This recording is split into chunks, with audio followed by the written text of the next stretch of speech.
Is there one thing you absolutely love doing that might surprise people? And as I'm driving, I'm thinking, man, I really want to go get brunch this weekend. Working a day shift in the French Quarter is a different world than working a Saturday night. It really is. It's like the Twilight Zone. I'm not talk about Matt Stafford. No, we're not going to talk about Matt Stafford. God. We're not. He and I went at it on Twitter about Matt Stafford. It's all right. He's just my boy. No, just a weird person to defend like you were defending.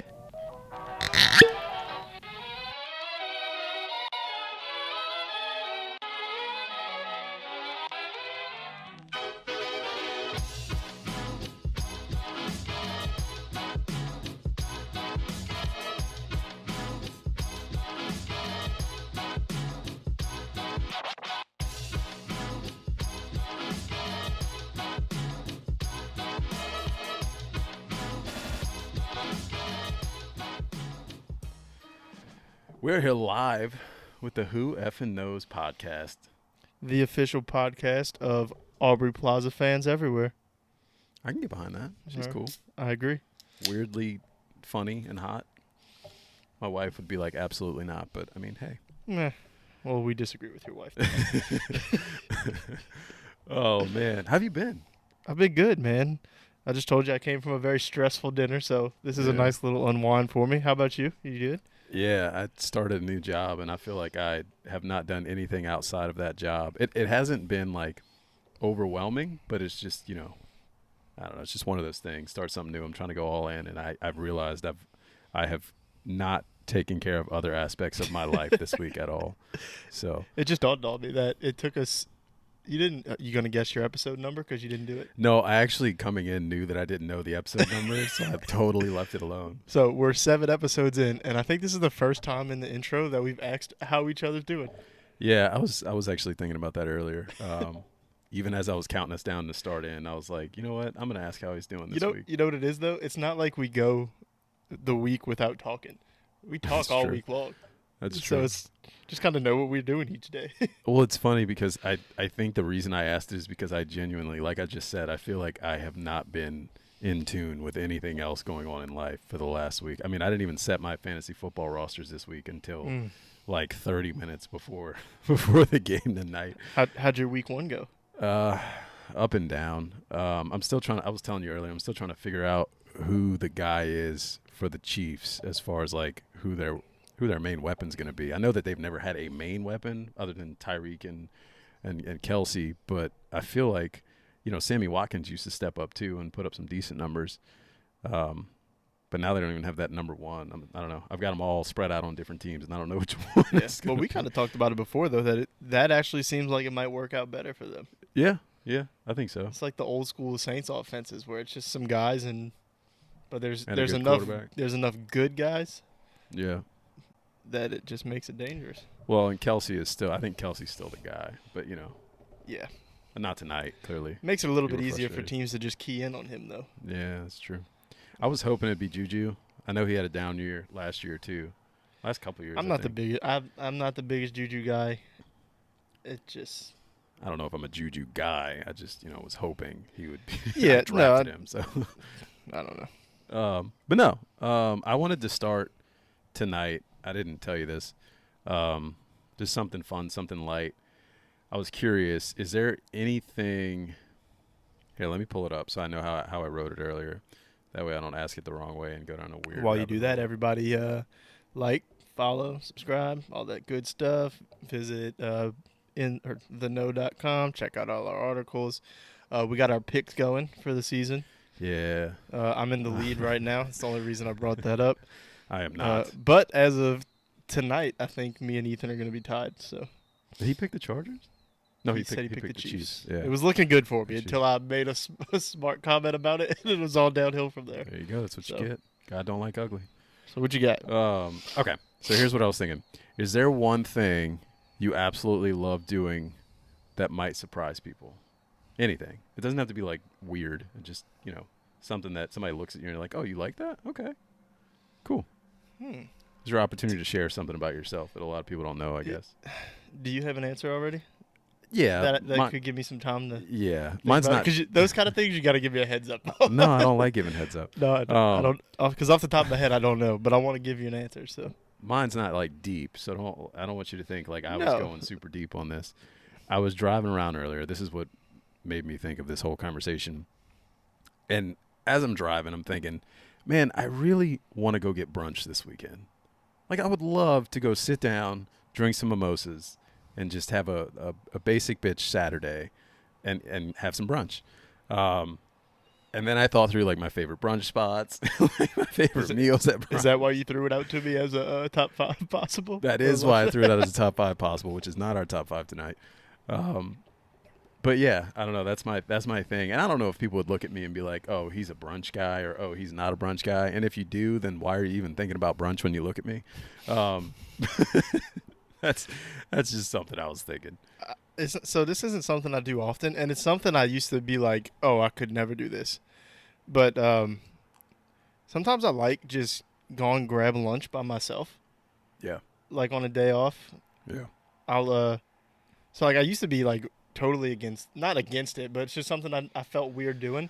And then for anybody that doesn't know, I'm a firefighter, so I got sent to Texas A&M to do my fire school, which maybe we can get into Texas A&M a little bit later as a topic. But anyway, so I go to Texas A&M for my fire training, or in all my training I go, Baton Rouge for certain things, but I'm by myself.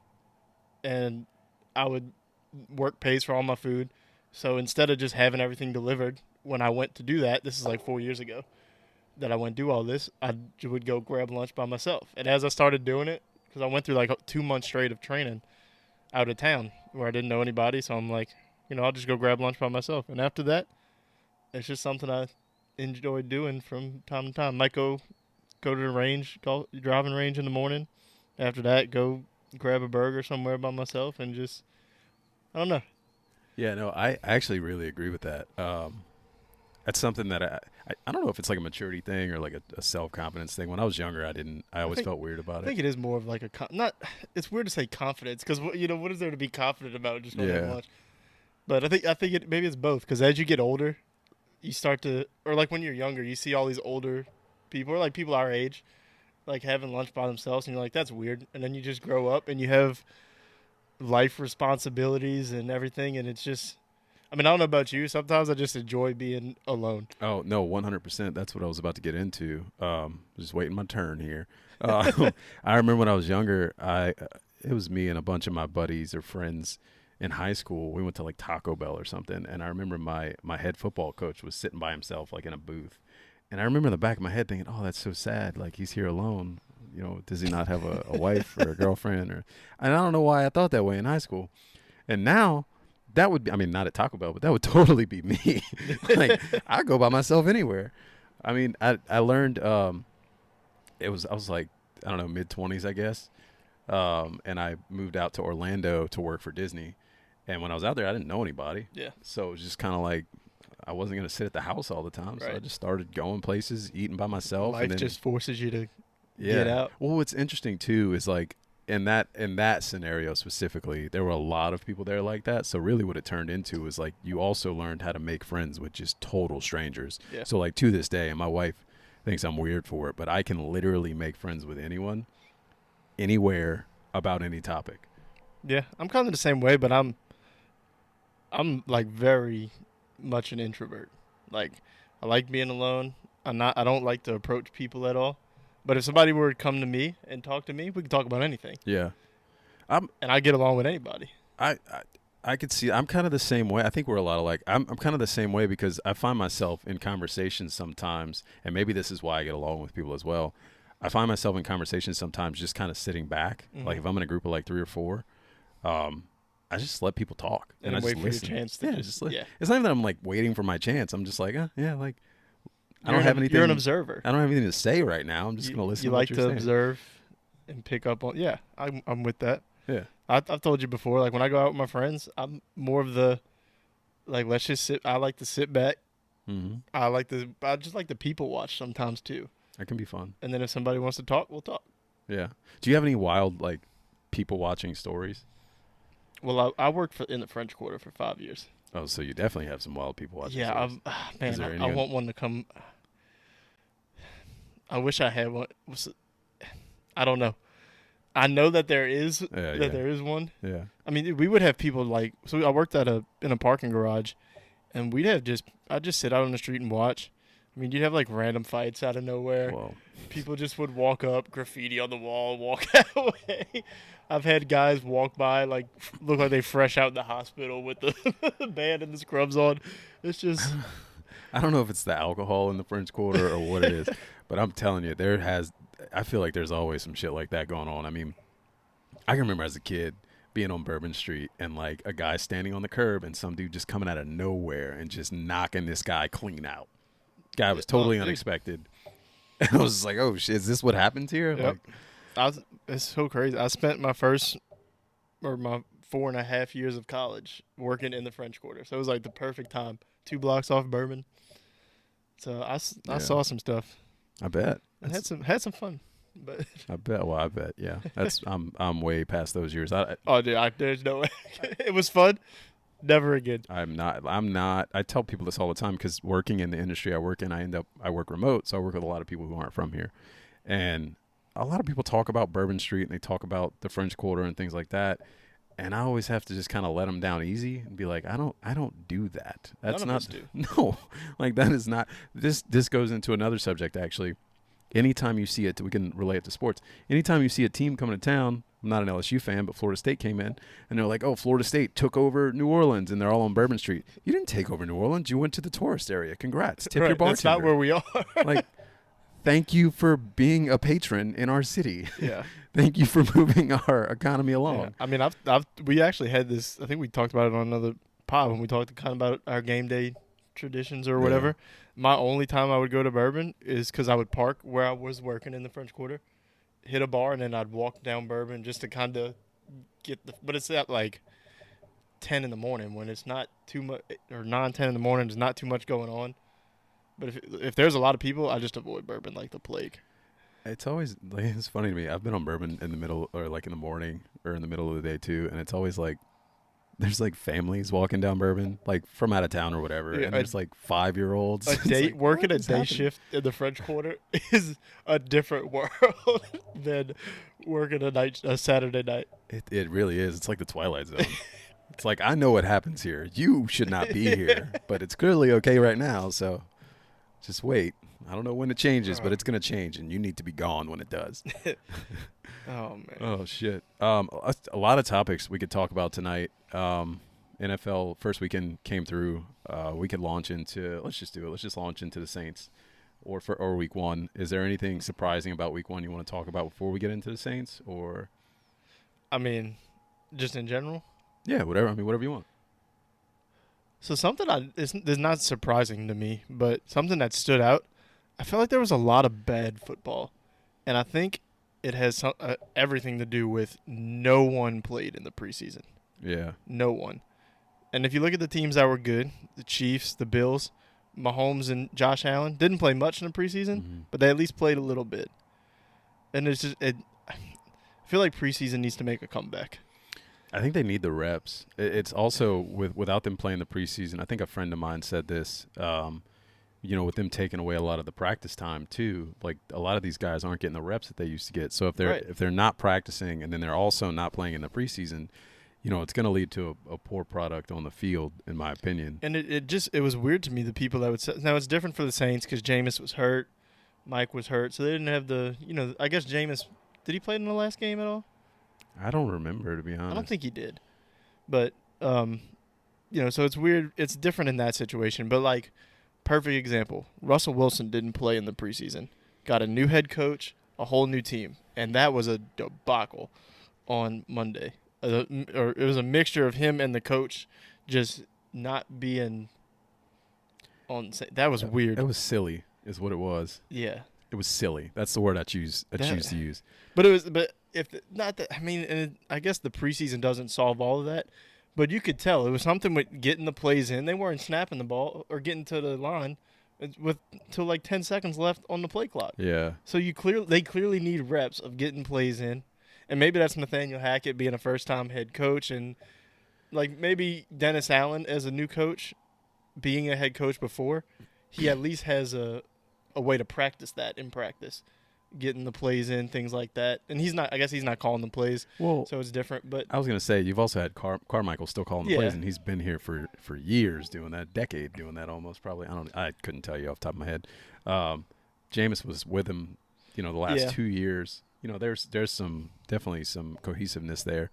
but you can tell. But it's even just, he looked uncomfortable. That still was weird. Yeah, it's just that's my general takeaway. I mean, not really any. I don't think there's really any surprising teams. I mean, they had some upsets, but it wasn't. I don't think there was any upsets that I was like, oh man, I can't believe that team won. No, I agree. There was nothing that really caught me. The Texans and the Colts tying was a little interesting because I thought the Colts were. I still think the Colts are going to be a good team long term. I think it was just just a perfect game for the Texans, I guess. But It could be one of those things where, first of all, I don't think the Texans are as bad as people say the Texans are. Second of all, it's another thing where, like, the Saints and the Falcons, you could point to it in the same way. true. Like, they're rivals. They're in That's true. division. Like, they're going to play each other tough. Um, I do expect the Colts. Somebody I was high on this year. I told you that's my surprise team Yeah. in the AFC. My surprise team, I didn't have the balls to really – I mean, I did put them in my playoff picks as a wild card team, but I didn't have the balls to really go all in on them. My surprise team, and I know I said Panthers in the last episode, I think it's the Commanders. I put them in the playoffs. I'm intrigued by them. We'll put it that way. It's all on Carson Wentz. Yeah. What about the Vikings? I mean, they're going to be solid, I think. That division's interesting, especially with – I picked the Packers to win the division, and I guess I didn't think about it long enough because the more I sat there and looked at it, like, I don't like the Packers. No, yeah. Because I think I picked it based on their defense because their defense is still supposed to be good. And Yeah. maybe it's just Justin Jefferson is a freak, so it was just a bad matchup. But well, it was maybe week the one. Vikings are the better team. They could be. I picked the Packers as well, thinking that their defense would be the same defense it was last year, thinking that Rodgers would figure it out with the wide receivers. It's week one. I was telling myself this even during the Saints game, watching those first 3 quarters. I was like, it's week one. Don't freak out. They could go 0-2 and then figure it out. Like, Jameis clearly looks uncomfortable. I keep going back to this conversation. I think subconsciously I want to get into it. Yeah, I was about to say, let's just go with it because I know we both got some. Yeah. And I think we're 100% on the same page with it. Yeah. But I just kept telling myself, I'll wrap up the Packers part. You're going to hear my dog because we're outside and all of a sudden he wants to go in for whatever reason. And that bird that was over here in the left-hand corner, I don't know if you've been hearing that. But no, it was week one. I don't want to overreact. Yeah. I think the Packers will be fine. I think their defense is gonna come around, and I think that they'll definitely develop some type of offense with Rodgers and the receivers. So, anyways, moving on. Saints. You want to defend Jameis or you? Because. I All don't- right, so let's do this. Because I don't think we're defending Jameis because he rightfully deserves some criticism. Come here. Come be in this episode, buddy. What's up, Keep pup? you from barking. Anyway. Become a star. Show so everybody your butt.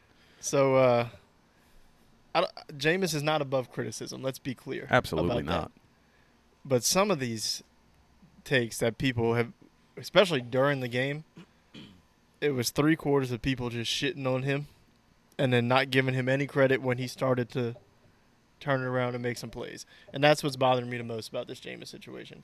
And I think anybody that knows a little bit about football could clearly tell you it wasn't all on Jameis in the first half. It wasn't all on the offensive line in the first half. It's not all on, you know what I mean? Yeah. It was clearly a combination of everything. And I'm kind of frustrated by all the Jameis hate. I mean, yeah. Like, I The won't sit here. irrational Jameis hate is Yeah. what I'm frustrated by. I won't sit here and hate on Jameis. I would point to something was clearly wrong in the first 3 quarters, and something was clearly wrong with Jameis in the first 3 quarters. Like, he wasn't seeing guys that were running wide open. It could be because the blitz was getting to him. I don't know, but like, he was really uncomfortable. Whether it was the plays that were called, whether it was the game plan we came in with, I don't know. But he's clearly uncomfortable, and we have to make sure he's comfortable moving forward. You could he was very. So if you go back and look at the the end of the game where he looked good, he was so much more decisive. Yeah. And I don't know if it was a mental thing that was working better, if it was the play calling, where Pete was like, all right, we're going to call some plays, get you in a rhythm, and go from there. It seemed like in the beginning of the game, it's kind of been a thing with him, I guess. He wants to make the big play because he can. He's got the arm to do it. So I'm wondering if that's something up with him where his first instinct is, how can I get the big play? And then he goes from there. He's holding the ball too long. Because some of the sacks, he's got a free rusher coming in. He can't do anything about it. Yeah. That's a protection issue. But then other ones, it was just him holding the ball way too long. And, I know NFL defenses are good, but it's hard to believe that if you hold in the ball for 3-4 seconds that nobody is open. You know what I mean? Yeah, I've seen some of the – I wanted to watch the All-22, and I haven't got my hands on it yet, but I've seen some clips. And he definitely had some guys running free. He was second guessing a lot, and that's what I was getting at about how he just seemed uncomfortable.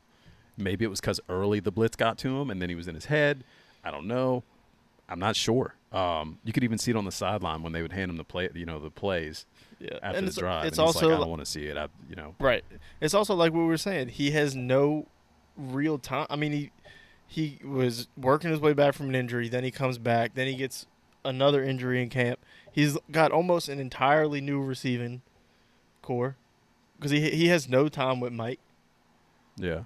He doesn't have a lot of time with Olave. Him and Jarvis look like they got a connection, though.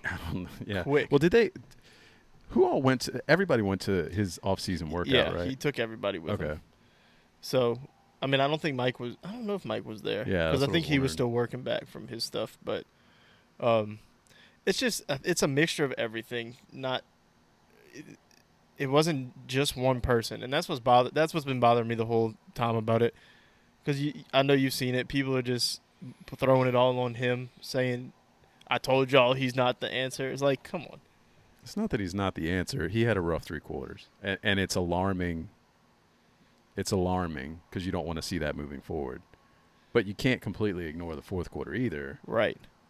I think that you just have to figure out, and this is maybe I was blaming coaching a little bit in the 3 quarters. It's still on him. Yeah. In a sense, but you have to find a way to get him comfortable, to get him in a rhythm, whatever it is, and you have to find a way to protect him. Something else I called out in our group chat. I never see them making adjustments at the line. I never see them calling the pass protections. I hear that he and McCoy share the duties, but I never see it. Something you got so used to with Drew and even with Taysom and with Simeon and literally everyone else who's been back there, you see the adjustments at the line. And I never, maybe it's just he goes about it differently. I don't know. He needs and then I think they need to run a few, just some rhythm plays. You know what I mean? And I guess they did run some.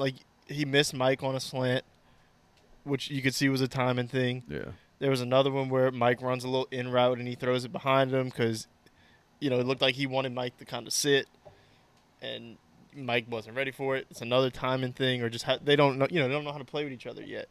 But I think if you get them a couple of those little rhythm throws and just let them get into that tempo that we saw, I think you're going to see a totally different player. No, I totally agree. All right, so the defense also did not look great. What side of the ball are you more concerned about? I'm actually not concerned about the defense at all. Okay. I saw that a lot on Twitter. Is it the running quarterback thing? You're just kind of chalking it up to that? I do. Part of me chalks it up to the running quarterback. The defense didn't look great, but they didn't look terrible. But on top of that, any defense in the world, we're comparing this defense to last year's defense, who was I think guys got spoiled last year. They didn't realize how good last year's defense was. Any defense in the world, when you give them 3 quarters of nothing, literally nothing, if you go look at the stats, they're going to struggle. They're on the field a lot. I don't know what the time of possession was. They're on the field a lot. They're having to deal with – it's tough, The only thing that really concerned me about the defense, and it kind of was the same at the beginning of last year, if I remember, we can't seem to get home on the quarterback with just our front 4. Yeah. And I mean, and throughout the year last year, eventually we were able to. Cam just turned it on out of nowhere. Davenport was healthy and made some plays. It's just like our defense seems to thrive off of being able to do that. And then we got so much secondary talent, that that's what makes the defense so good. Yeah. And if we not getting home with the 4, then you kind of see what you saw. I think too, like you got to give the Falcons some credit. Like they came in with a great game plan. They were ready to play. They were more physical. Right. The first 3 quarters, like they were the better team. Yeah. Yeah. I hate to say that, but like they were, and I think that's another reason why some people are like looking at the game and they're like, okay, like, and that's probably another reason why you see. I know a lot of people are giving hate to like ESPN and things like that because they're like, oh, we just came back from however much down in the fourth quarter, and like now we're playing a team we've beat almost every time we played them, and like you're not even talking about us. Like, I don't know, like why would they? We didn't look great. No. I think people need to lower their expectations for Sunday. I'm interested. I'm intrigued. Me too. I have no expectations. I want to see. I mean, we could very well come out and dominate Brady like we have, but it kind of feels like he's due for one. He might be due for one, but I don't want to be the one to say it, but it feels like he's due for one. I won't say it because I think that matchup wise, I think the Saints will still play well. I think it's gonna be a tough game. I agree.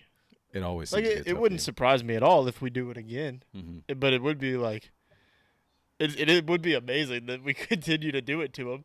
Yeah. But I don't know. I just in my deep down, I'm like, man, we've held Brady down for this long. Yeah, we're gonna do it again. Fuck it, I'll say it. Put it on the books. So. Kamara injured. Are you concerned? Do you Yeah. think he misses this week? Well, he didn't practice today. He did yesterday and didn't today. Yeah, that's concerning. I don't know. If he misses, then I'm very concerned. Yeah, I mean, I was worried about running back coming into the season, so I think and it's because of the injuries, not because of. Yeah. I didn't think they were talented. Then he's saying rib injury. Doesn't seem like something that would keep him out. A long period of time. Mm-hmm. I feel like there's things you can do for a rib injury to, that would allow him to play. Maybe he misses this week, but yeah, no, I'm concerned for sure if he doesn't play. Just, man, you're looking at Ingram and Latavius Murray and Tony Jones Jr. Yeah. Yeah. Or maybe get a little bit of Taysom. Yeah, that's a whole nother thing, right? Who looked good. I mean, like, and that also brings up another conversation. What the hell was Carmichael thinking on the 2-point conversion? I guess he tried to catch him off guard with Ingram back there, but, like, what did he think was going to happen? That play was dead in the water from the minute they hiked the ball. They didn't even get set. I don't know. It was clearly a Taysom play. But there's no threat of anything outside. See, I was wondering if it was an AK play because that was the drive AK got hurt. I was wondering if it was an AK play. I still don't think he scores on that, but he's got a better chance of scoring than Mark. But even then, I'm like, all right, if this was an AK play, then don't run it with somebody else. It just didn't make any sense to me. There are scenarios where I would like that with Mark Ingram, I guess. No. Historically, he's a good 3rd and 1 back, but if you got Taysom is a better option these days. Yeah, that's what I was gonna say. With the offense we have, there's no reason to do that. There have been times in my life where I look at the TV and I see formations and I audibly like scream no or like say whatever. That was a time where, and it was like within 2 seconds. Like it happened fast. The camera panned to it. I noticed it was Ingram in the backfield, and I was like, "What? No!" And then he snaps the ball, and I'm like, "Why the?" I was watching the Chiefs game earlier, and you know that little shuffle pass they always run to Kelsey, where it's like a delayed shuffle pass. They lined up in this formation on like 3rd and 1. I was like, "This is the Kelsey shuffle pass." Yeah. Sure enough, they do it. Didn't work either, right? Yeah, he loses like 3 yards. I'm like, sometimes you just know what's coming, and I know if I know it's coming. They damn sure know it's coming.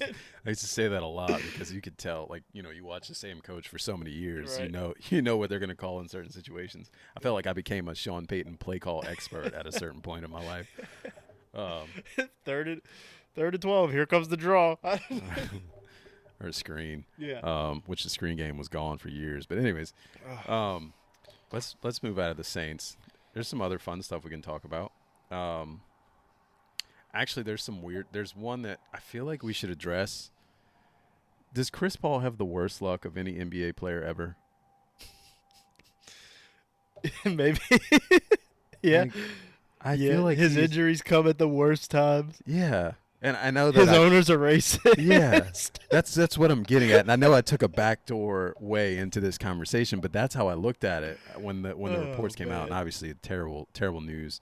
And there's all those things to dive into as far as like how they handled it, which in my opinion they did handle it incorrectly when you compare it to past situations. They already set the precedent, and now they're not going the same route.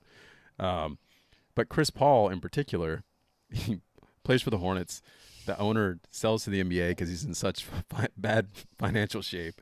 He gets traded to the Clippers, where it looks like they're a finals team. He has some injury problems. You skipped a major step. No, I'm going to talk about it. I don't know which one happened first, but he had some injury problems and it didn't work out. But also in the midst of that, his owner is a massive racist. No. He was traded to the Lakers. Oh, and okay. then the NBA said, nah. That didn't actually happen. We're good. Yeah. Okay. That would have been a very good. He was going to go play with Kobe. That's true. That's true. Okay, I did. He was going to get to play with Kobe, and then NBA was like, you know what?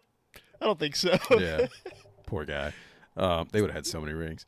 Then he ends up in the Clippers. Maybe not because he's got terrible luck. Everything I just said. His owner's a huge racist. They remove him. Yeah. Then he has injury problems. The whole team has injury problems. Then shit from there. Who knows? I could go through the year with the Rockets when he breaks his hand. When I thought they were the better team in that series against Golden State. And now. Now. Well, shit, even not this past year before, he gets hurt. Yeah. When the Suns are the 1 seed. Yeah. Yeah, no, to answer your question, he absolutely does have the worst luck. Okay, I thought so. Just want to make sure we're on the same page there. But no, and then, with Sarver has been looked at as a terrible owner for years, too. Mm-hmm. For years. So the fact that they wouldn't remove him, it kind of shocks me. And especially, like you said, when they already have the precedent set. And the precedent before was, I don't ever want to make light of any situation when it comes to racism or sexism or anything like that. The precedent before, if I recall, was literally one situation, right? Like it was a high-profile situation, but it was one situation. Or was it more? So it's funny you bringing this up because I was listening to a podcast about it today, and one of the guys used to be a front office person for the Suns, worked under him, and he said the difference in the situations is in Donald Sterling's situation. Right. They had emails or text or something. They had proof. What was a recording? A recording. Yeah, they right, had right. A audio recording. They say in this situation, everything is hearsay. And it's not to say it didn't happen. Right. It's that there's no, from a legal perspective, I guess, is the way to word that. There was he said, she said kind of thing, and to remove, and he prefaced it, of course, by saying they should have went the same route they did with Sterling. Yeah. But that, well, no, that from that perspective, that's why he believes that he wasn't removed, is because they don't have the physical proof they've had in previous situations. I guess that does make a little more sense, considering the answers that were given in the NBA press conference, where he was basically saying, like, to remove an owner is extremely difficult. Yeah.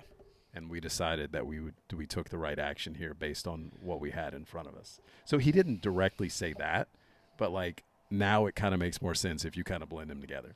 Yeah, and as far as so he was fined $10 million. I saw people saying that's light.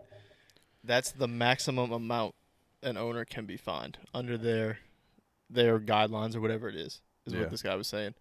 Now, as far as being suspended for a year, he didn't say anything about whether that's the maximum amount of time or whatever. But, so the fine is the maximum amount. It wasn't like Adam Silver said, $10 million feels right. That's the maximum amount he can be fined is $10 million. So he did give him the max amount of a financial penalty. But, as far as being removed, that seems why. It seems like a logical.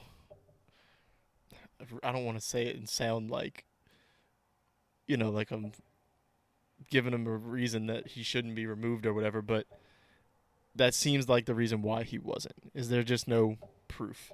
Yeah. And again, that's not to say he didn't do what they're saying he did, or that I'm siding with anybody else. You know what I mean? But that seems like it's the reason to me.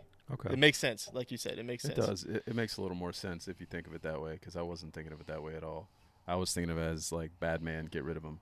Yeah. Well, like, I mean, let's get him out of here. And as a player, it's interesting to me too, because if I look at, I mean, feel how you do about Chris Paul. Some people love him, some people hate him. If you look at like the staff and what, even if you look deeper into what we have here with Willie Green, that family cohesiveness, almost like even like Christ first in some situations, that comes from Monty. Yeah. That kind of permeates throughout, or you would think permeates throughout the org. You would hope. It's odd to me that someone at the top can be so like. Makes you wonder how involved he really is in the team. Yeah. There's definitely, I mean, there's very obviously more. There's owners that are much more hands-on than others. You know what I mean? Like Mark Cuban is very hands-on with the Mavs. Jerry Jones, very hands-on with the Cowboys. Odd they're in the same city. But I mean, think about like Gail Benson. How much do you think? I mean, I'm sure if they're hiring a new coach, every owner is a part of it. Yeah. But outside of that, I'm willing to bet the majority of owners are just like, as long as my money's coming in. Yeah. Cool. Because if you think about it, like, these guys are, it's not their, for most of these people, this is like a side project. Like Steve Ballmer, it has Microsoft. The Clippers are just the Clippers. Yeah, he's just doing it for fun. Right. He's weird. He's a weird guy. Yeah. Gail Benson, I guess her this is kind of her side project because the Saints are more of the moneymaker, I'd imagine. Even though this team was bought for her. Don't even put that into the universe. No, I'm just trying to point it out to where it's like a billionaire's team, regardless of the NFL's a little different, I guess, because they're worth more. Yeah, I mean, than NFL an teams NBA in general team are normally going to pull more money. Yeah, so it feels like in the NBA or even NHL, like these teams are just it's side projects. So they're kind of like, all right, as long as my money's coming in, cool. I don't feel like there's a lot of them where they're buying into. I'm intrigued now. I'm sure there's somebody out there, if they're listening to this and they know the numbers, they might be shouting, no, this team's worth more or whatever. I'm kind of intrigued now. I want to go look up, like, for example, like, what are the Lakers worth versus, like, what are the Cowboys worth, Yeah. Like the two premier, I'm assuming those are the two, like, top. Probably pretty close. Well, even the Knicks, as much of a shit show as they are, they're going to be worth so much money. Oh, for sure. But, I mean, you got to imagine the Saints are worth a good bit more than the Pelicans. Oh, I would assume. That goes into, TV revenue and like advertising revenue and like all these other conversations. Yeah. I really don't know. I've never looked into the numbers behind like what these teams are worth and what they make. But I'll tell you, somebody who probably has. Do you follow Schmidt? Yeah. He probably knows. Go tag him somewhere. I feel pretty safe in saying that if you go state by state and compare the states that do have both leagues, that for the most part, the football team is going to be worth a decent amount more than the NBA team. Even in LA? No, I said most. Okay. I said most. I'm just curious. I did say most. I mean, it could be. The Rams just won the Super Bowl. Like, they should be. The NFL being I don't know. Yeah, but I feel like. Which lets me roll into another conversation. I don't want to talk about Matt Stafford. No, we're not going to talk about Matt Thank Stafford. God. We're not. He and I went at it on Twitter about Matt Stafford. It's all right. He's just my boy. No, just a weird person to defend like you were defending. No, I've actually really liked him ever since. I think he was a rookie and he like popped his shoulder out. Well, I think you took it as I don't like Matt Stafford. No, I know. That wasn't it. I was Let's move on. But no, I was going to talk about. So in talking about like the NFL versus the NBA, whatnot, I've always looked at the NBA as much more of an international league, which they are, much more of an international league, and the closest thing to like soccer/football, whatever you want to call it, Right. around the world that America has. Now, you could argue hockey, but I don't know. I'm not a big hockey guy, so I couldn't tell you how massive their reach is. I know obviously you have Canada and Russia. I don't know what else outside of that. But I've always looked at the NBA as more of a international league, and like soccer in other countries, they have in-season tournaments. A lot of people have been kind of questioning that approach with the NBA, but I feel like from that standpoint, from that mindset, it makes sense to me. But I wanted to bring it up because I figured, it's been news lately. See what your thoughts were. Just chat about it. Yeah. We kind of talked about it. I mean, I'm not against it. The thing I brought up to you was, and and the way you argued against it, I kind of starting to side with you a little bit, was I wonder how much the players are going to value it. And I think what ends up making me feel like they will is you brought up like the monetary aspect of it, of maybe they get a bonus, some kind of bonus for winning those tournament games. Because outside of that, it's like, so like the NBA Finals is the championship for them. For sure. You know what I mean? And it feels like if this is something the league really wants, and the players are just kind of like, yeah, we'll do it, whatever. Like how much are the, and maybe the lower teams, like the lower playoff teams, like maybe the Pelicans are a team that values an in-season tournament a little more than somebody like, I don't know, a team that would make it to the final, like the Warriors. Right. Like maybe they're just like, all right, if we don't win the in-season tournament, who cares? We can we'll win the finals, and that's the one that really matters. Because this, no matter what, this mid-season tournament is gonna be second to, at least for now, until it's around for a little while and gains some value. It's gonna be second to the finals, and I'm just wondering how I don't know. I really don't know what I'm not arguing anything. I'm just wondering how much it is going to matter to the players. And like you said, they're going to want to win because they're competitors. Yeah, competitors. But I don't know. It's just, are they going to want to win more because it's another trophy? No, I would never argue, if you look at it in that sense, through the scope of like which one matters more, the in-season tournament or the NBA Finals. Like, it's always going to be the NBA Finals because that is the championship. I think the in-season tournament matters. First of all, it's going to generate a hell of a lot of revenue. It's going to generate interest amongst fans, just like the play-in did, even though people don't like it. Mm-hmm. It's going to, if they have bonus structures for the players, then I mean they're going to want to. It's going to get, and you know what it is going to fix? Maybe not fix, but kind of reduce star players sitting out for games in the middle of the season. Yeah, which is good for fans. Yeah, that's what I'm saying. And then it's just one more thing for the NBA to also then sell advertising for. There's not a whole cap rises. Right, players get paid more long term. There's really no downside to it. No. So I don't understand people being against it. It's not adding games, except it adds like what, I think 1 or 2 for the teams that make it to the championship team. But it's not adding any games to it. Honestly, if you took away the All-Star game and gave me the mid-season tournament, but and then throw in a 3-point contest, but then give me that championship game as the All-Star game. Yeah. Which is a whole nother conversation. They need to revamp what is the All-Star weekend altogether. Yeah. Like, no, the NBA All-Star game gets to be a little more entertaining than like the Pro Bowl. Yeah, that's true. Because of the way they do that Elam ending. Yeah. Is that what it's called? Yeah. Elam ending? I don't know if it's Elam, but I know what you're talking about. Yeah. Where it's like they played a like the score. The first 3 quarters are kind of dull, and then that fourth quarter which has helped. It has helped a lot. I think with me, I'm just so over some of the competition. Like the slam dunk contest is so boring these days. Yeah, it died after Zach LaVine and Aaron Gordon decided they weren't doing it anymore. It died before that, but they did bring some interest back to it. Yeah. The 3-point contest is the show now.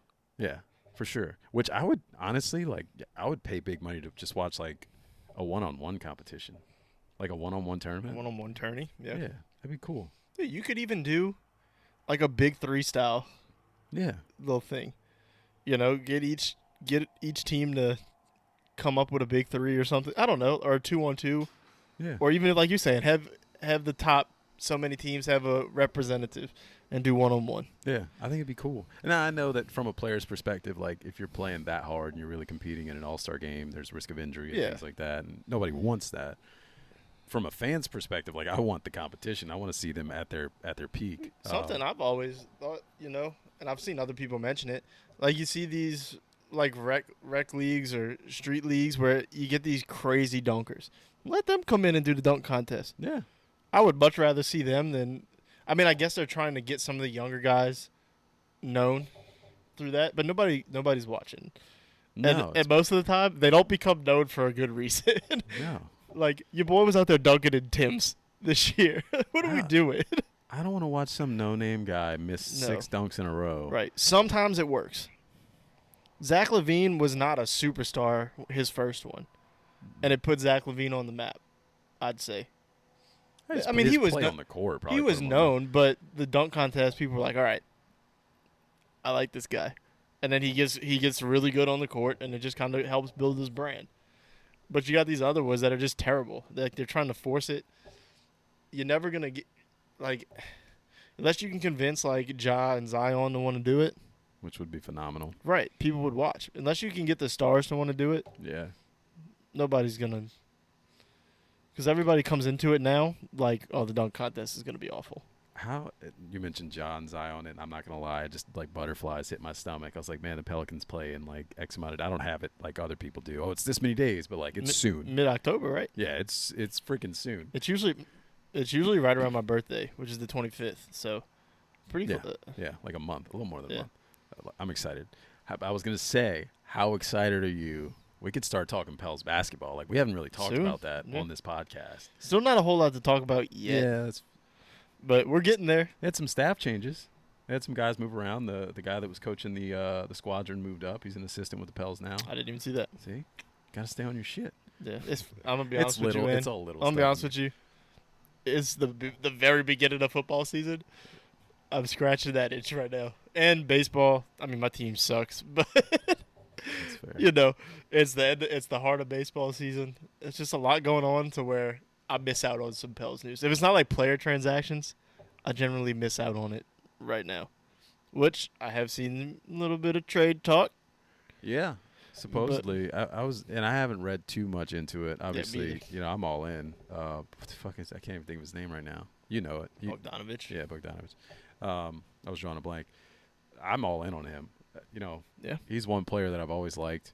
I've only seen like one person on Twitter, which is rare because normally it's like split 50-50. I've only seen one person say they didn't want him. Yeah. Not that matters. I'm down. I would love him. I don't know who they give up for him.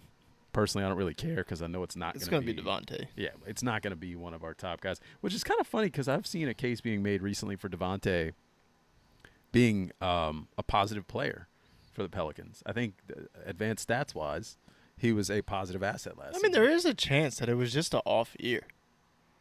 Even with his poor shooting at times, he was still a positive. I don't remember the exact stats. He was still a positive asset. You know what it is for me, though? It's the guy. It's not even so much like Devontae hate. It's the guys that he's going to keep off the court. Yeah. Jose. The rookie. I'm blanking on him. Oh. I'm also blanking.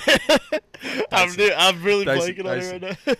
Something with a D. Dyson, yeah. It's the guys that he's gonna keep off the court.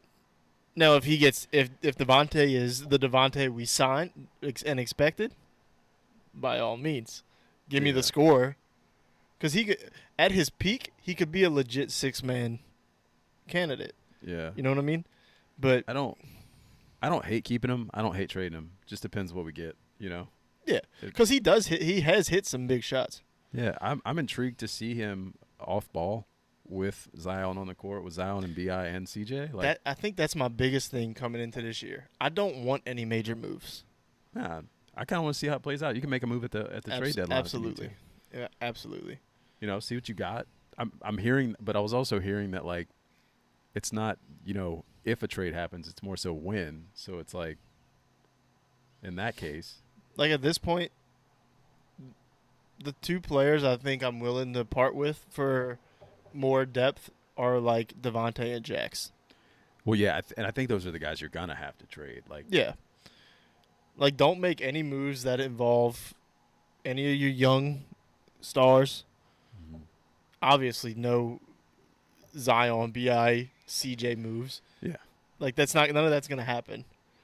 So I'm perfectly okay with the Pels standing pat, running it, see how it plays out, and making a move if you have to. yeah, no, Because you'll know pretty soon, I think, what you need to and where you're at. If they feel like they're a legit competitor, then yeah, go make a move. But I think it's stupid to blow up a team or make a major move when you got such a big piece coming back. Yeah, no, I'm of the same mindset. Like I was just saying, I mean, if they make a trade before the season starts, it is what it is. But I agree. I think you roll into the season, you see what you have, unless there's a big trade you can make right now, and then, you can always hit something at the deadline. People are always willing to talk. Yeah. So you mentioned tournaments, and this is something we haven't talked about. We can kind of talk about this real quick. I have no idea how much time we've been rolling for. I feel like we're at a good pace. We could probably do this and then top 5. Okay. College football expansion. Yeah. For it, against it. My opinion's kind of changed. Okay. On it. We talked about this offline a little bit. Yeah. Briefly we talked about it. My opinion has not changed. I don't care. And I'll tell you why, because I know I've told you, but I haven't told the people that are listening or watching. I don't think it matters. Like, you're still going to, at the end of the day, you're still going to have the top teams. Right. Like, at first I was kind of like, all right, whatever. You're going to have a wasted first couple rounds. Still going to be the same 4 teams at the end. Because I felt like at first people are expecting, we might get like a March Madness type of upset. It's far more unlikely. Yeah. In college football, you're gonna get money. I mean, if you're talking from like a business aspect, I love it. But like, now something that people have mentioned is that the first round and maybe even the first 2 rounds, they won't do neutral sites. Interesting. So you would think about having Texas A&M having to go up to Wisconsin in December and play a game at that stadium. I'm assuming Wisconsin would be the higher or the better seed. Yeah, in the yeah. scenario. So the higher seed is the home team. Right. So you're getting a college campus to host that kind of game, and then you're getting cool. You could have like a Florida team have to go up north and play in the winter. You know what I mean? Or you could just off chance that Iowa ends up in the yeah. It's just like that part. That part intrigues me. 9-3. That part intrigues me. How they could have that kind of scenario, like matchups. The idea of meaningful matchups that you don't see often. Could be cool. Bring home field advantage into the college playoff. If they can do something to make the first couple rounds at least interesting. Like, I don't think the teams are going to necessarily matter.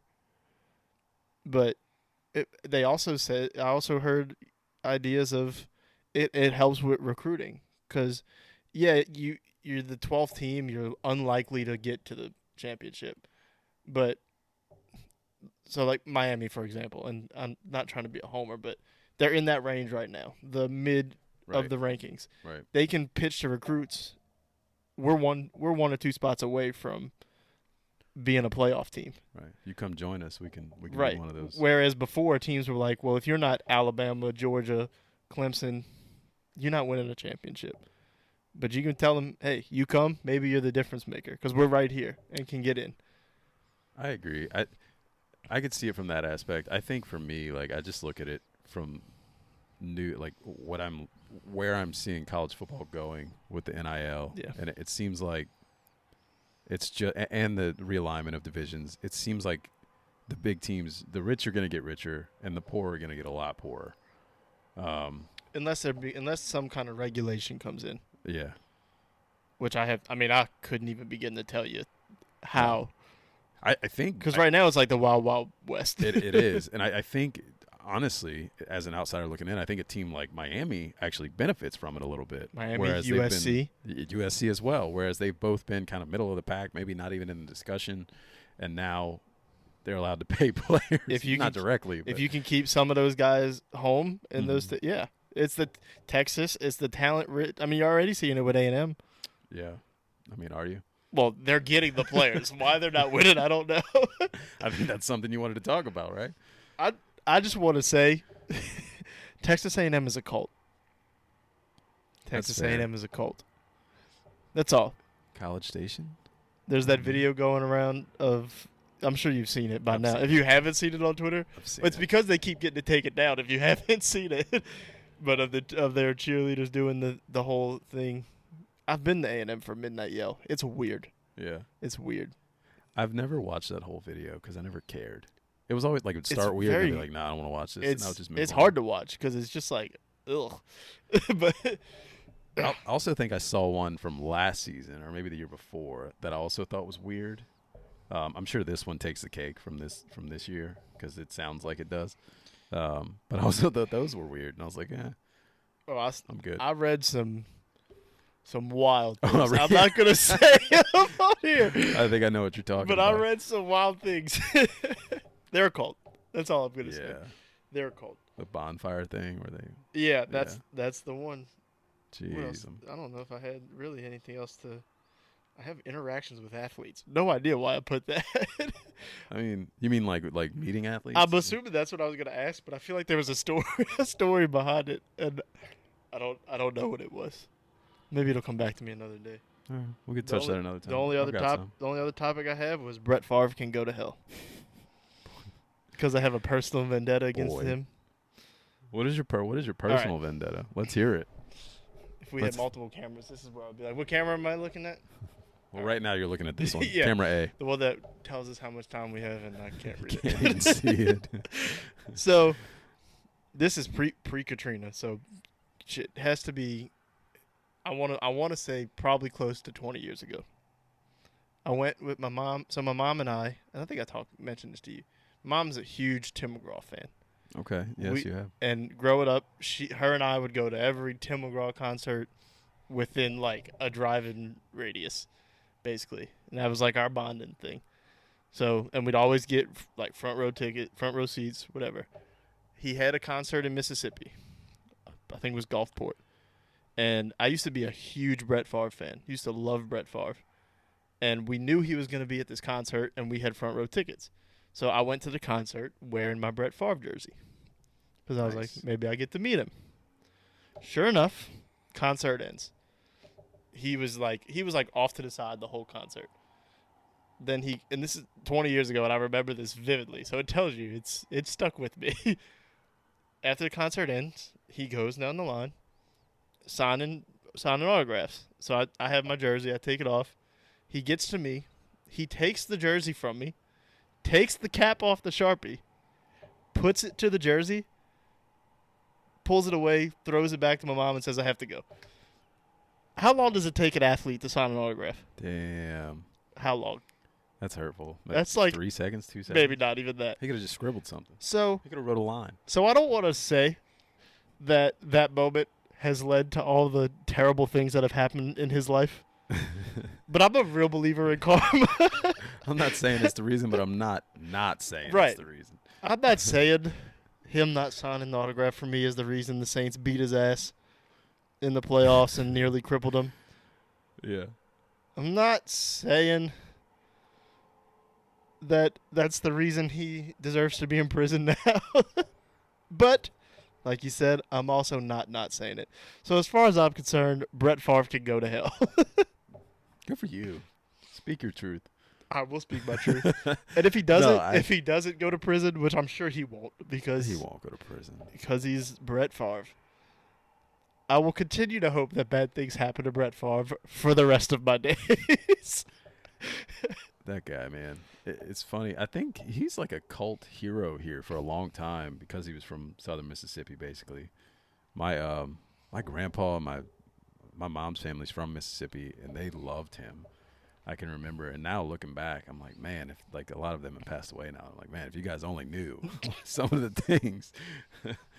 He's a piece of shit. Yeah, it's tough, man. I hate Brett Favre. The old gunslinger. It's funny because you got a guy like Brett Favre who, I'm going to make this weird comparison. I'm going to throw this out, and then we can get in the top 5. I want to see your reaction, though. Brett Favre, most interceptions in NFL history. But he played a long time, and he threw a lot of touchdowns as well. It's funny to me because my NFL comparison for Jameis Winston is Brett Favre. And I know that it may be far-fetched, but like as far as like play style on the field, that's who I've always looked at as like his comparison. But if a guy like Jameis goes out there and plays the way Brett did, they're going to kill him. 100%. Call it what you want. I'm sure there's some things you could point towards. It's not my place to say it because I'm not in anybody's shoes. So, but yeah, that's just something I've always kind of thought of. And I think it's very interesting because Jameis is, they had that video that came out today where the guy was like kind of making fun of how religious Jameis can be in some of his interviews, which I thought was kind of funny. It was a funny video. Yeah. Jameis is like, by all accounts, a good guy, like super religious, like super he's humble. Absolutely a good guy, man. He's just funny. Yeah. That's all it is. But let him. I don't think he knows it at this point. Oh, yeah. Yeah. But let him throw 40 touchdowns and 32 interceptions, and he's going to get killed for his turnovers. Yep. Anyways. I don't think I have anything else. The only thing else I told you I was going to do was go after a certain brand of coffee, but they've messaged me back. Oh, they did? Did they make it right? No. They just told me to reach out in a different way. Wow. But, like a better channel to let them know your frustrations, or like did they say? They told me they sent me they sent me an email to reach out to. Okay. So we'll see. If they don't fix it that way, then we'll go from there. There's a part of me that was hoping they came at you through DM, like, "Hey man, like I don't like the way you're talking about us on Twitter." Oh, like, I was ready to get it. I was ready to get into it. I very much thought about every time I made another brand cup of coffee, I was going to tweet them. They don't want Twitter beef with me because I will win. That's funny. Well, I'll tell you, I did not buy coffee from that brand today when I was at the store. I still haven't. Oh. I forget what I bought today. It was like chocolate beignet or some shit like that. It's a pod. I think it's PJ's. It's either I'm giving somebody credit that I probably shouldn't. It might be another. The brand is Community Coffee. I don't know why we're trying to hide this. I don't. That was your thing. It wasn't my place to say. I just won't get into the story. Why I'm a good friend. But if they don't make it right, me and our 14 subscribers will be all over them. Jesus. There's a lot of things that we could just touch on real quick. We don't have to dive into them. Just some fun facts that I did not bring up at other conversations that I should have. For instance, Justin Evans. I saw a stat. Justin Evans had the second lowest passer rating and the fifth most targets as a nickel corner. So, I mean, pretty solid for his first fill-in of C.J. Gardner-Johnson. It's going to be hard to get that guy off the field. Yeah, because when Adebo comes back, that's supposed to be Roby's role. It's going to be hard to get him off the field. Yeah, well, Roby better step up. Pete Werner. Oh, I love your Pete boy. Werner. That's my boy. Your boy. I've been singing his praises since last year. Like second game of the season, I was like, he can ball. And to answer the question, he is a better linebacker than Quan. I saw it on Twitter. Yeah, no, he is. He is a better linebacker than Quan. So that's what gets me. That shouldn't even be a discussion. I still want Quan. I want all three of them. Right. They are one short. They're one short. They're one short. Yeah, it should have never been a conversation of Pete or Quan. Right. The answer is both. Right. Pete is better. Yep. I mean, but yep. Anyways, was there anything else? There's a fun thing I was gonna say. I didn't say this last episode, when I remember I said it to you after. Just a fun fact: Kevin Nash has a weed brand now. Yeah. He named it. What do you think he named it? Well, you know what he named it, but I already forgot. He named it Jackknife. Yeah. That's and it. my thought is, why didn't he name it Big Daddy Diesel? Come on. Yeah. Kevin Nash. And there's probably a copyright thing there or something, but like, dude. Shaq probably owns it. Maybe. That's true. That's fair. I didn't think of that. Or just like Diesel in general. There's probably a bunch of other like weed brands. Shaq has Diesel trademarked. Yeah. These fucking birds. Guys, when we're recording, it's almost midnight. I know you guys don't know this, but like we're literally outside at almost midnight and these birds are flying over just chirping away. That's all I got. Yep. That's the only fun stuff I got. You want to get in top five? Yeah, let's get in top five because there'll probably be a couple stories. All right. We have to be going for at least an hour already. Yeah, we're there. I mean, I'm not looking, but I'm assuming we're there. Top five tonight is top five wrestlers. Yep. It's a fun combo for me. I don't know. Me too. Hopefully our listeners will like it, but there's a lot of people that I could have put on this list. Yeah. And I think I just went more with like my emotions in the moment earlier as I made this list in 2 seconds. Yeah, me too. As soon as I told you, let's go with that, I made it in about 5 minutes. Not even. Yeah, I You made know, it right it's before just- you walked in the door. And I'll say, so just to preface this, all of mine come from way back because over the last recent years, I don't watch wrestling anymore. Yeah. It definitely fell off for me. I think that's a pretty common. Most people agree. Wrestling is not what it was. Yeah. It seems like it's kind of making a little comeback, but Maybe. I mean, it's gonna. Go ahead. I was gonna say you also grow up and you realize what it is. Yeah. As a kid, I always knew it was fake, but it was entertaining. Right. I liked how edgy it was. It's not really edgy anymore. So now it's just like I don't know why I watch it, but I watch it every now and then. I don't watch it a lot. Right. But I don't know. I still watch it for like entertainment value. I tune in when almost anybody on this list comes back. It almost what it is. The problem I have with wrestling, I saw this randomly. I've been saying this for years, and it was an article that I think the guy who made all the WWE music back in the day came out and said that the reason why wrestling doesn't generate big stars like they used to is because their entrance music sucks. And I was like, I've been thinking that for years. Like the entrance music, there's been some that have been good. It was the storylines for me. Yeah. I just think like the pop of certain songs back, even like mid card guys that like sucked, like Gangrel and the Brood, like that was one of my There's not a lot of, like I said, I don't really watch, so maybe there is, but nobody seems to have an entrance that people connect with. Like non-wrestling people know Stone Cold's entrance. Yeah. Also, another thing these days is like the guys aren't that gifted on the girls too aren't that gifted on the mic. Like they don't have the like Enzo would say. And that's part of the storyline thing for me. Yeah. Like they don't have the sell gift it. of gab. That's Now what they're I'm kind of hindered because it has to kind of be corny. It doesn't have to be. Some of the things that some of my favorite were like when Jericho or The Rock were going after Stephanie McMahon.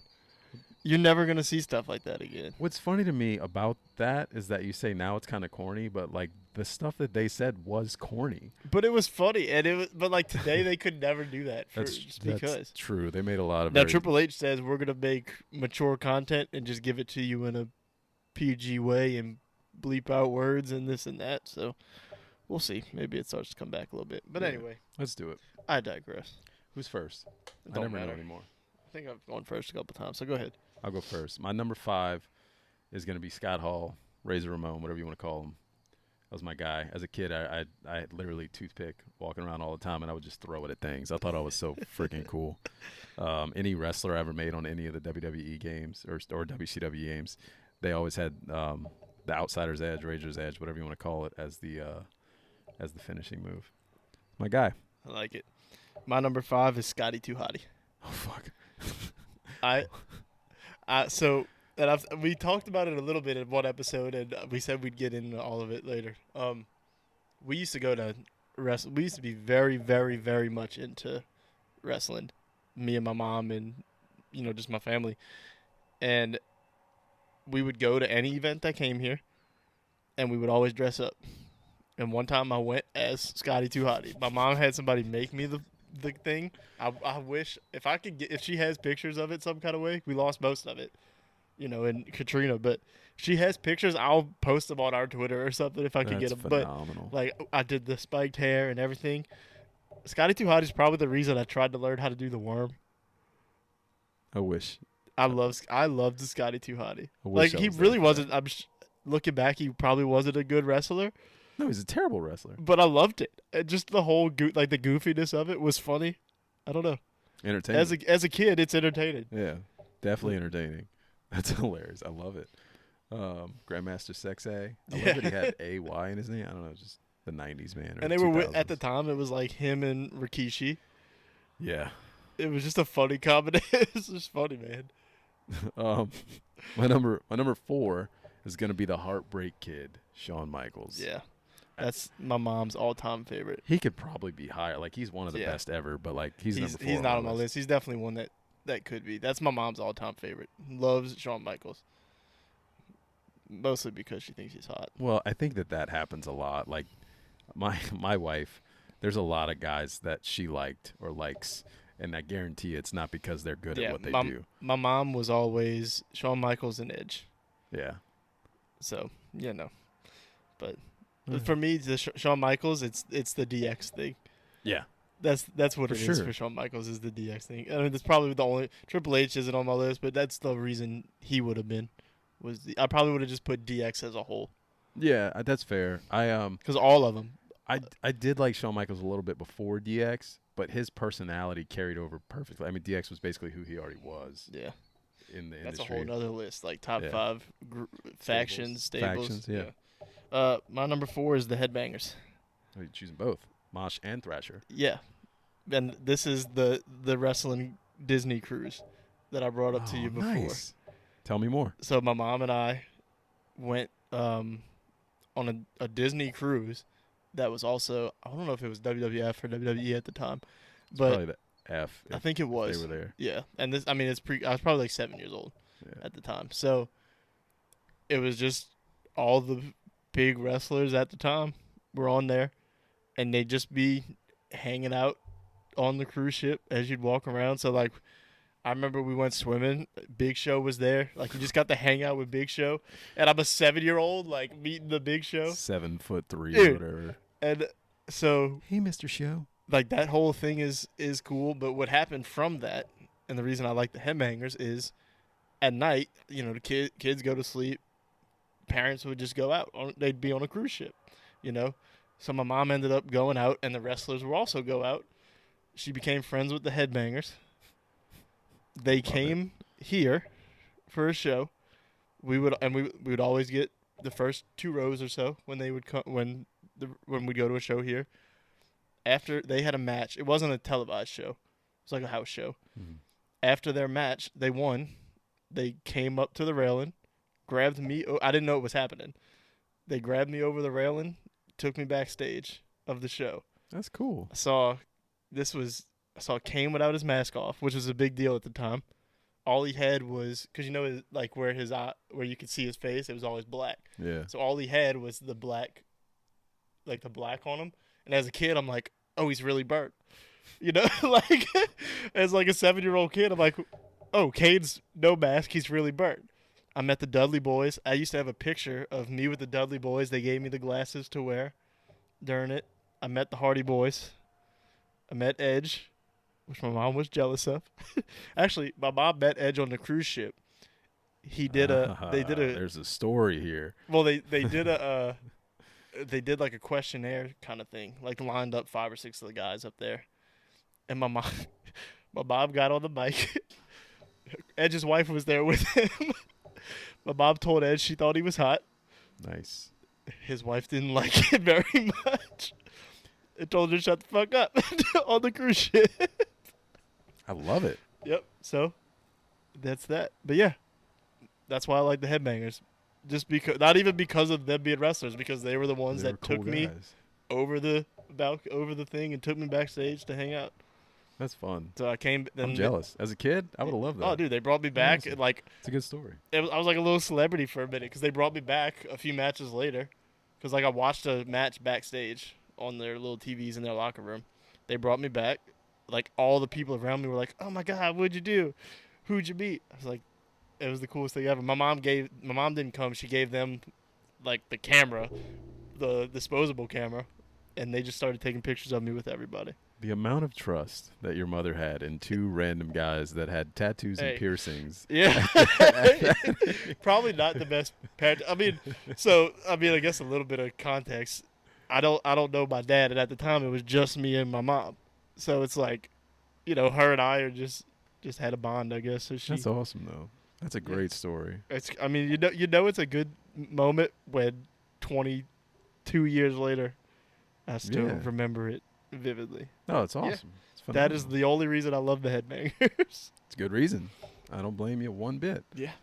I don't know how to follow that up because I don't have any cool stories like that, but it's the coolest story I have. That's a great story. I'll just go into it. My number 3, and this is going to be like a womp womp now, is Macho Man Randy Savage. He actually could be my number 1. He's always been like, I tried to pick a favorite from like the 80s early 90s So era. yours are a little bit older than mine, Yeah. just because of the age difference. That's fair. Well, you just picked the Headbangers. That's like Not they're around the mid-90s. Yeah, well, mid late 90s is one thing, but I Yeah. mean, Macho Man Well, no. So was finishing up. Macho. To be fair, the Macho Man I know from like actually watching wrestling, like the only reason I know his older stuff is because I just went back and watched it. The Macho Man I know from actually watching wrestling was like the Madness Macho Man who was in WCW. Cool shirt. Like, yeah, I'm wearing a Macho Man shirt. But like this actually, what this reference is, the cream, the cream always rises to the top. I wasn't old enough to watch that. Yeah. That promo that's everywhere on the internet. I didn't actually see that as a kid. Mm-hmm. But yeah, it's my guy. I chose him a long time ago because I loved his old promos and I loved I don't know. Yeah. So my number 3 may or may not be on your list later. I don't know. Stone Cold. Oh, he's definitely on my list. Yeah, he's my number 3. Is it the one we were talking about earlier? Mm-hmm. Yeah. So we'll get into it then. That's fine. Later, but he's my number 3. He's probably, I don't know. It's weird to say he's not my favorite because, I mean, I love Stone Cold. Like, who doesn't? Anytime Stone Cold comes back, it's must-watch TV. Absolutely. And I'd rather see him come back more than any of one of the other ones is still wrestling, but I'd rather see him come back and watch him than any of the two I have ahead of him. Okay. But for some reason, the other two are just higher for me. But yeah, we'll get more into it. Yeah, I don't want to say too much because Yeah. my number 2, which this is going to give away who my number 1 is. My number 2 is Bray Wyatt, which I feel like if you're a wrestling fan and you see the names I've said here and then you see Bray Wyatt at number 2, you're like, what? Yeah, that's interesting. I just really I have really appreciated. He's one of the only people who it feels like can tell a story and make you feel something about his character. Now it's weird. He's had some weird characters, but he's just extremely gifted in that area for me. The way he talks on the mic, like he's believable in everything he does. So he's a newer person. Are there any other like this age of wrestlers that you really like? Honestly, no. Like, there's a lot of people that'll shout Roman Reigns, but like, I never really cared for the do it for me. He's Roman okay. Reigns thing. He's better now. If you haven't watched recently, like he's definitely evolved. There's some guys that are like really good in the ring, but then on the mic they're kind of like corny. Like to me, Seth Rollins. Sorry guys, anybody that likes him. I think he's really good, but I think he's missing something. I don't know. Like I get more enjoyment out of getting like the random guys. So like Jake Paul, Pat McAfee, like watching them come in and not being professional wrestlers, and especially Jake Paul being as good in the ring as he is. Very good. And then shocking. Bad Bunny was really good too. Right, and then Pat on the mic is probably better than 95% of Pat McAfee. If he wanted to, I swear, he could be a star in the WWE if he wanted to. I feel like he's so good on the mic, and he's actually good enough in the ring. He is good enough in the this last match he had was his worst match. I kind of contributed to the outdoor thing because he was slipping. The ropes were iffy, but like his one at WrestleMania was awesome. Yeah, like and he doesn't seem to. If you follow him on Twitter or anything, he doesn't really start training for the matches until like a month before. So he's not in shape for it. Just does a month of training. Everything he touches turns to gold. He's got to be one of those guys that's just been good at everything his entire life. If you watch, like I said, if you follow him on Twitter, great basketball. Like he can shoot, he can play basketball. He obviously can play football. I mean, he was just a punter, but I guarantee you he could. Like, he's one of those guys that if you put him in, like, a flag league, could probably dominate as a quarterback. Oh, yeah. You know what I mean? Yeah. Like, he's just good at everything. And he also comes across as just, like, a good fucking guy. Yeah. Like, he's just literally everything he touches turns to gold. He was doing WWE. He's leaving WWE for a little while to go do College Game Day. Right. Like, everything. Is he leaving WWE to do that? They said they're going to work with him. So it seems like he'll be back, sometimes. Yeah. But he's not going to be an every night thing. Okay. Or, what is he, SmackDown? Yeah, and I don't even watch SmackDown as much. Yeah. I barely watch Raw. It's just, but I get more excited to see like those kind of guys now. like the outside people, and too. it's sad that they come in and look better than some of the guys in the ring. And And I'm the ones sure- that are really good in the ring that I've seen, like I don't like them. Like as a character, I don't like them. Yeah, nobody jumps out to me. Like there's fun characters. Like I don't know. Like I can't even think of one off the top of my head. That I'm like, yeah, that one. Like the New Day is always fun. Yeah. Kofi Kingston was one, but I guess he's not new. He's been around a while. Yeah. I used to like Kofi Kingston. I don't know. I got nothing. Yeah. As far as new guys. I didn't that expect you to really have it because, like, I don't have anybody, but I feel like it seems like you watch it a little bit more than me. I do. You know, one I really like actually. I take it back. He's in AEW. MJF. I think MJF. It's funny. I just saw. I don't know why he pops up.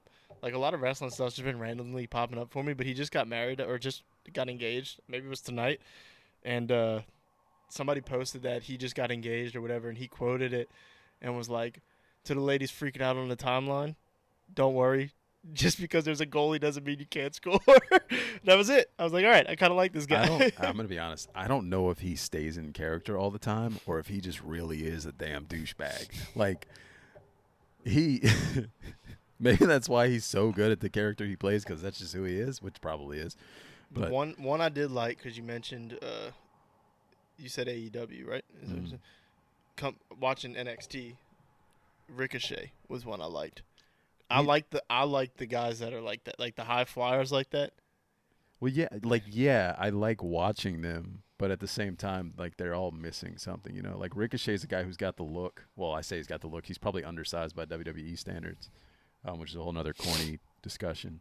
But he, like on the mic, he's corny. Like he's just he's missing something.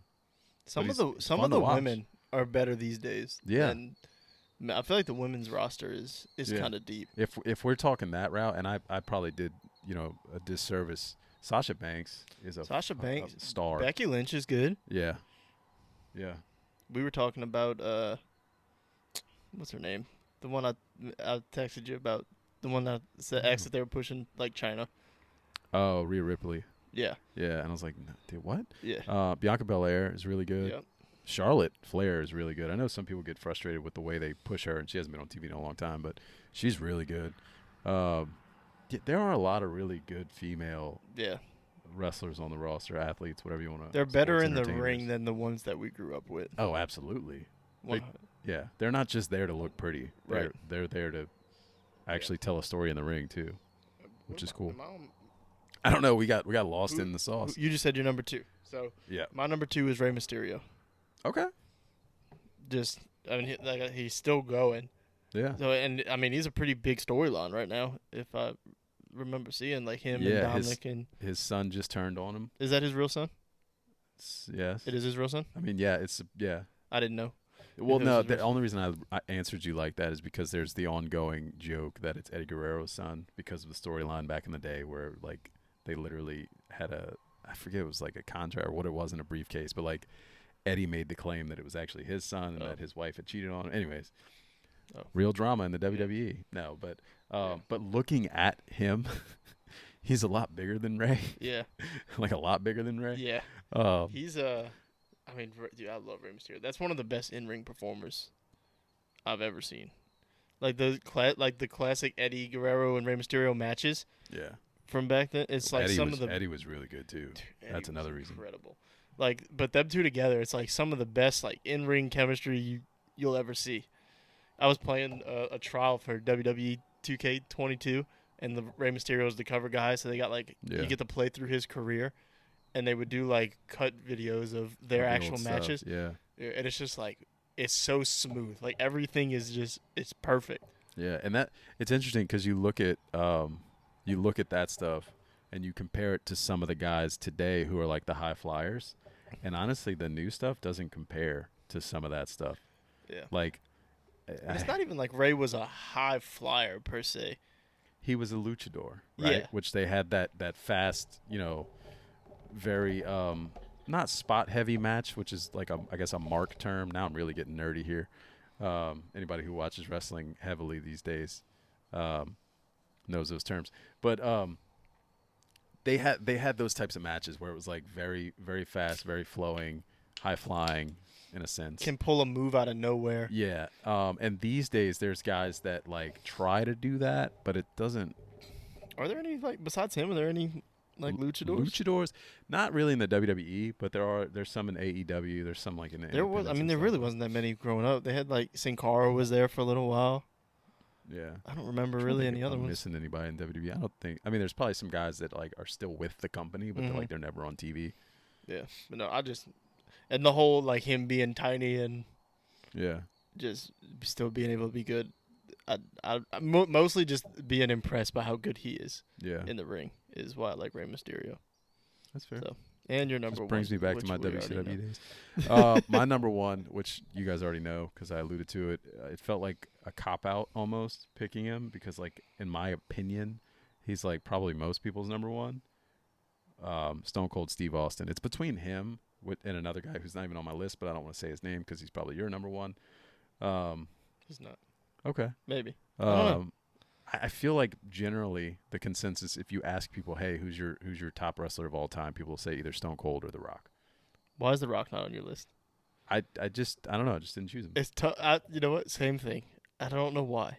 Yeah, I mean, he could be anywhere 1 through 5 on my list. He could legit. Yeah, and it's weird. I don't know why. Yeah, it's not that like Bray Wyatt is better. I don't think Bray Wyatt is better in any way, shape, or form. I just right now, like I said earlier, I just kind of picked on emotion in the moment. I could make the argument of The Rock and Stone Cold being like 1A, 1B. Yeah, for me, you could. You 100% could. Because it's what it's almost like it's almost like there's no Rock without Stone Cold. There's no Stone Cold without that rivalry is the greatest rivalry in WWE history.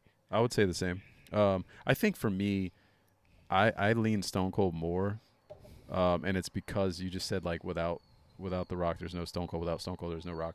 I think Stone Cold made a name for himself with the whole Stone Cold versus Vince McMahon thing. Yeah. Like, The Rock, well, you know what? in ring. And you know what else is? Stone Cold was always there. The Rock would leave and come back, leave, come back. It was always Stone Cold. Yeah. And it wasn't until he just couldn't do it anymore that you lost Stone Cold.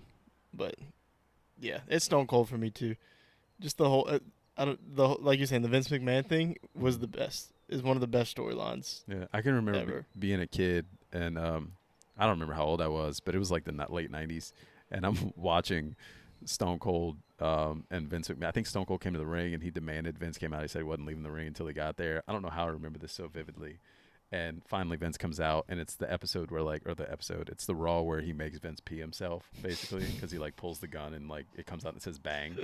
I don't know why I remember that, but my sister walks in the room. She's like, "What the hell are you watching?" Dude, just those like the Attitude Era stuff pops up on my Facebook feed all the time, and I'm like, how the hell did they get away with some of this stuff? Like, you remember the Edge and Lita scene? Yeah, yeah. That's crazy. The whole "Kiss My Ass" club. Yeah, even taking it further back, which you might not have been around for this. Val Venus against Kai and Tai, I think was the name of the group. Like Val Venus was basically, his character was like he was a porn star. I remember Val Venus, but I don't know what you're talking about. And apparently he like the storyline was he slept with like the leader of this group's wife, and like so they like tie him up backstage, and the guy's like choppy pee pee, and like they have him tied up, and he's got a sword. They don't show anything, but it makes it look like, it implies he chops his thing off. And I'm like, gee, like as a kid, some of the storylines were like, I watched the one the other day where like Vince was making Trish strip, and I was like, Jesus, they had the mud wrestling matches. Yeah, there's some wild stuff, man. The Godfather, the Hoe Train. Yeah. We had my grandpa for one of these shows we went to dress up as the Godfather, and then my uncles dressed up as the Hoe Train. That's funny. That's funny. And they wonder why kids grew up the way they did. So. It's not video games. It was the WWE. The WWE. So my number one, Jeff Hardy. Wow, I didn't expect that. It's like I said, the high flying, like would literally do anything.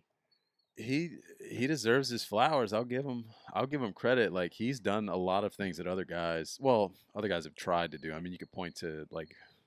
The way he's put his body on the line for years. I didn't expect Jeff Hardy to live this long. Well, Only because of his in the ring stuff. Nobody's. Now if you throw in all the other shit he does that keeps getting him in trouble, Yeah. really didn't expect him to live this long. I think he's poor guy. He's really ruined his image with his addiction issues, man. Because but every time, dude, every time he comes back, the pop is always the same. yeah, It's like WWE fans don't seem to care what really happens. If you're doing it to yourself, they don't seem to care what happens to you off, out of the ring. Like if they love you in the ring, they're gonna love you in the ring till the end of time. it's interesting because I mean they popped for Braun Strowman who just came back and like he's said some shitty things. Yeah, that's it's like WWE, like real WWE fans. Anything that happens in the ring is all they care about. And I think Jeff Hardy will get that pop till he decides to be done with it, which he might be done with it. I think he might be. Oh, I don't know if he's done, but he's in a rough spot. I mean, they're older too. Both, him and his brother are both older. And see, I liked the Hardy Boys, but I never cared that much about Matt. Yeah. It was always Jeff for me. Jeff being like when he beat the Undertaker to get his title. Yeah. Like that was one of the coolest wrestling moments for me. I love Jeff Hardy, and it's 100% because he didn't talk much. Like Matt was the one that usually did the talking. Yeah. I think it's interesting because like that, I didn't really watch wrestling at that time. And Jeff, I always looked at Jeff as like one of those guys, like modern day guys, like Seth Rollins. Like I don't really like Seth Rollins on the mic, but I think in the ring he's phenomenal. It's just kind of similar. Like I don't know. I mean, like to compare it to Seth Rollins, like Seth Rollins is good in the ring, but Jeff Hardy was like must-watch TV because it's like, what the hell is he gonna do? No, he just did crazy shit all the time. Yeah. Well, he also came up in that era of like he was like the '90s kid grunge style. Yeah. But like I don't know, and then he like made it cool in the wrestling world. Speaking of like entrance, like that is the iconic entrance music. Just everything about them two was awesome. Yeah. And then that era of because you had like the big three tag teams. It was like them, Edge and Christian. You had the Dudley Boys. Mm-hmm. I feel like I'm forgetting a team here, but like that was the big three at that time. Oh, they made the TLC matches popular. It was just it's the shit he would do. It was what made me love Jeff Hardy. Yeah. It's just like I said, must watch TV. Yeah. It was. I can agree. That's cool. I mean, that's a cool top 5. I like it. I love the Headbanger story. We can sign off. Let's wrap it up with some stuff. You can follow us at. Are we gonna fix the graphics this time? We should probably fix the graphics. It's up to you. You handle the graphics. So if you want to make a new one, probably fix knock yourself out. I don't care. So if you want to make a new one, go for it. I'm on Twitter as @the_PattyV. V as in Victor. I really wish I could get mine changed because it's annoying. But it's @Rainy. The E is a 3_days. Yeah, and then also follow the podcast @WhoEffingKnows KNEAUXS, and follow the main Twitter @BeinTheKnow KNEAUX. Also theknow.com. Yep. Mm-hmm. Definitely pay attention to our picks that we got going on. Mm-hmm. Yeah, he's gonna lead the way for a while because I make random picks and like hope that they're gonna turn out. Yeah. We can get out of here, but I have to tell you my methodology because I haven't said it anywhere and I want to put it in the universe. I feel like I purposely make like hot take picks when I do those picks, and I should not because like my head will be like, oh, this, but then I'm like, nah, yeah, I didn't go too hot takey. I think my hot take pick was like the Jags over the Commanders, which almost came true. Yeah, you both picked that one. You picked it too? No, you and Ethan both picked that one. I went with the Commanders. Well, that franchise is just such a shit show. I just had a hard time picking them. Yeah, I was gonna say they were selling. Not to keep it going, but they were selling. Like it had the Commander's W on. You saw it on coffee mugs, and it was the outline of Washington State on the official team truck. I don't even know how that mistake happens. Yep. So, yeah. That's it. I guess that's it. Until next time. Who dat, by the way, for Sunday? Yeah. Who dat? Back in the dome. I'll be there. Oh yeah, you'll be there. I ain't going. I won't be there. I won't be in there until. When do we play the Bengals? October 16th. Yeah, so soon. I'll be there soon. Yeah. Unless I get an extra ticket, then I'm forcing you to come with me. That's fair. I can do that. All right. That's all I got. All right. Well, till next time. Peace. Deuces. Sammy Sosa.